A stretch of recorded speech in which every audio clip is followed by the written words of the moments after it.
Nous allons continuer avec notre dernière activité dans l'étude des sociétés, qui est ici résumé d'une analyse des classes sociales.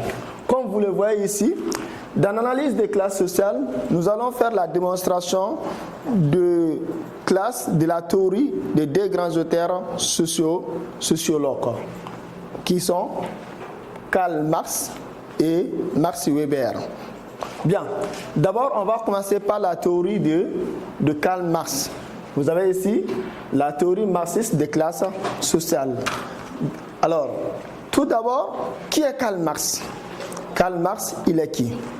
Retenez simplement que Karl Marx, il est un philosophe allemand, sociologue allemand, militant allemand, révolutionnaire allemand et économiste allemand qui est né à partir de 1818 et décédé en 1883. Ça, c'est un peu le résumé de ce qui est Karl Marx. Et aussi, il est à l'origine de différentes thèses connues, telles que vous avez le Capital, qui a été publié à partir de 1867, et le manifeste du Parti communiste coécrit avec son ami Frédéric Engels à partir de 1848. C'est tout Karl Marx. Karl Marx, il va nous essayer de nous démontrer sa théorie sur la classe sociale.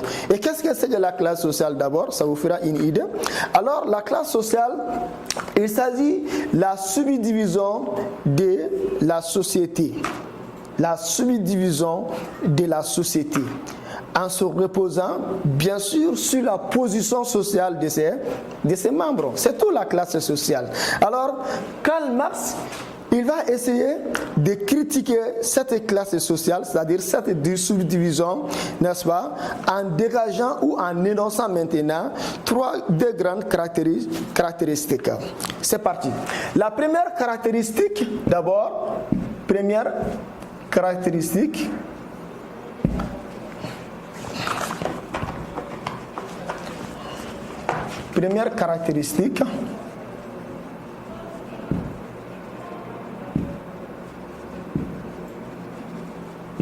ok. Première caractéristique. Qu'est-ce qu'il pense sur la classe sociale dans la première caractéristique? La première caractéristique, il s'agit tout simplement de la possession. Excusez, c'est O que je vais écrire par là. La possession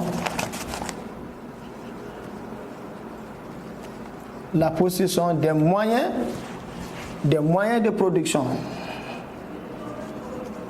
Des moyens de production. Ok. La possession des moyens de production. La possession des moyens de production.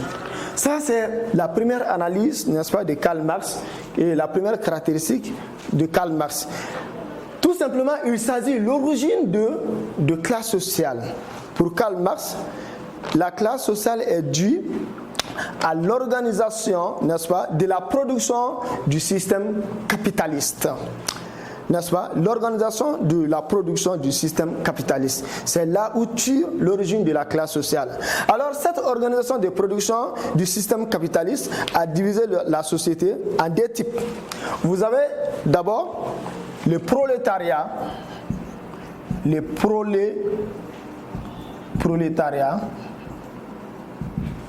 prolétariat qui s'agit des capitalistes. Les capitalistes. Et en un deuxième temps, vous avez aussi le prolétariat.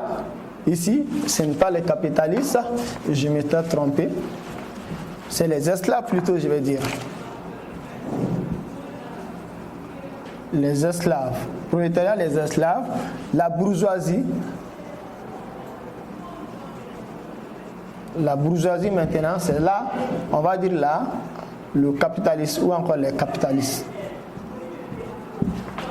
Ça veut dire les riches, n'est-ce pas? Bien. Alors, l'origine de cette société va diviser, l'origine de la classe sociale divisera la société en ces deux grandes classes. Vous avez la bourgeoisie et le prolétariat. Qu'est-ce que c'est que la bourgeoisie? La bourgeoisie, il s'agit maintenant les riches, c'est-à-dire ceux qui disposaient les moyens de production, c'est-à-dire ceux qui avaient les moyens, les riches en un mot. Et maintenant, les prolétaires, il s'agissait maintenant les esclaves, n'est-ce pas, qui travaillaient pour ces riches. Alors, dans cette mesure, les prolétaires, qui étaient les esclaves, les pauvres, étaient obligés de vendre, n'est-ce pas, leur force de travail, n'est-ce pas, puisqu'ils ne disposaient absolument rien. Ils n'avaient aucun revenu, c'est-à-dire ils n'avaient rien absolument. Donc ils étaient obligés, n'est-ce pas, de vendre en ce moment leur force de travail à qui? À ces bourgeois, au profit de leur quotidien. Donc dans cette mesure, cela ne fera maintenant que de produire une plus-value, c'est-à-dire enrichir maintenant, c'est-à-dire toujours les bourgeois. Et les prolétaires, ils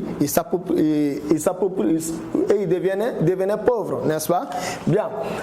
À ce niveau, ça c'est la première caractéristique. Et maintenant, la deuxième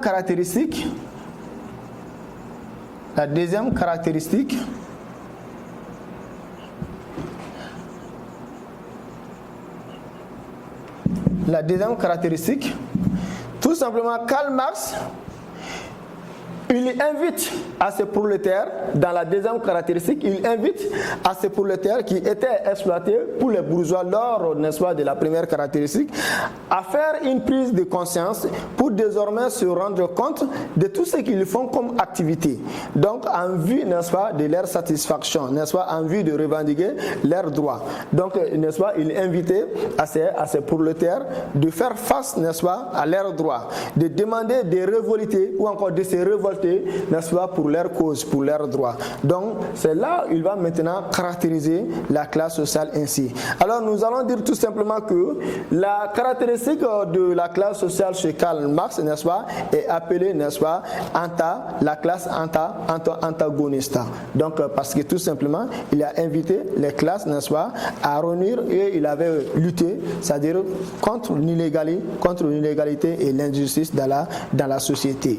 Donc, ça, c'est tout simplement la caractéristique ou encore la vision de Karl Marx sur la classe sociale, comment la classe sociale elle est organisée. Alors, Karl Marx, nous allons retenir en conclusion, c'est-à-dire de son analyse, qu'il est contre, n'est-ce pas, l'exploitation des pauvres, ou encore Marx est favorable à l'abolition de quoi? À l'abolition, n'est-ce pas, de ces classes sociales, ou encore à l'abolition, n'est-ce pas, et de l'injustice, n'est-ce pas, dans cette société. Ça, maintenant, c'est une analyse de Karl Marx sur la classe sociale.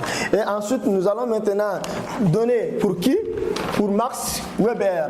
Rapidement, on va continuer. Max Weber. 2. Max Weber. Ok.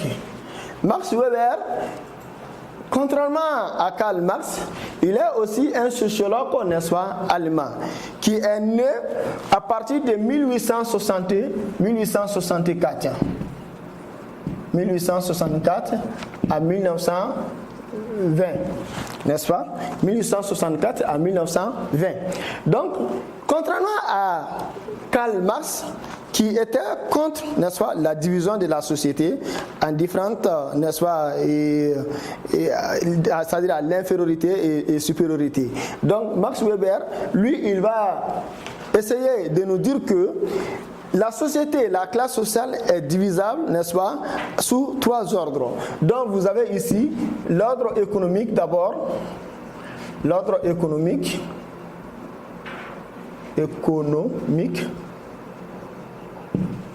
n'est-ce pas, l'ordre social, l'ordre économique, l'ordre social, n'est-ce pas, virgule, et l'ordre politique. Ok. Contrairement à Karl Marx, Dans une société, il est organisé et avec l'ordre économique, dans la mesure où, n'est-ce pas, on parle de la disposition des biens et des services, c'est-à-dire des membres de société.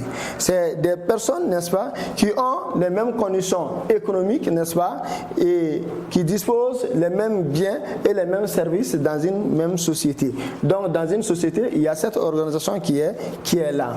Et aussi, dans l'ordre social, il s'agit maintenant des personnes qui ont les mêmes modes de vie, n'est-ce pas, c'est-à-dire comment se loger, c'est-à-dire se vêtir et ainsi de suite. En un mot, c'est-à-dire des individus, n'est-ce pas, qui ont les mêmes principes.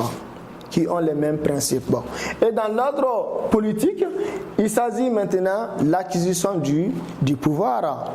L'acquisition du pouvoir, c'est-à-dire conquérir, n'est-ce pas, faire la politique pour accueillir, n'est-ce pas, le pouvoir. Alors, il veut tout simplement, Max Weber veut tout simplement nous dire que toute société est organisée de telle manière. Obligatoirement, il faut, n'est-ce pas, l'ordre économique, c'est-à-dire les riches. Il faut également, n'est-ce pas, l'ordre social, n'est-ce pas, qui va maintenant permettre aux membres de la société d'être dans les mêmes principes, c'est-à-dire dans les mêmes logiques de vie. Et aussi, obligatoirement, il faut l'ordre politique, n'est-ce pas, ou encore le gouvernement, les gouvernants. Obligatoirement, toute société est organisée de ces trois ordres. Alors, et pour autant, quand nous allons faire un peu la comparaison, et Karl Marx, il est contre la division de la société de telle manière, mais Karl Marx, il voulait s'inspirer sur, n'est-ce pas, l'égalité entre les membres de la société pour qu'il n'y ait pas la différence entre tel membre et tel membre, mais que les membres d'une société soient égaux. Donc c'est là, en quelque sorte, que nous allons dire le résumé d'une analyse des classes sociales de Karl Marx et Max Weber. Ça a été un plaisir pour moi de partager ce cours avec moi. J'espère qu'on se retrouvera pour la prochaine séance. Merci.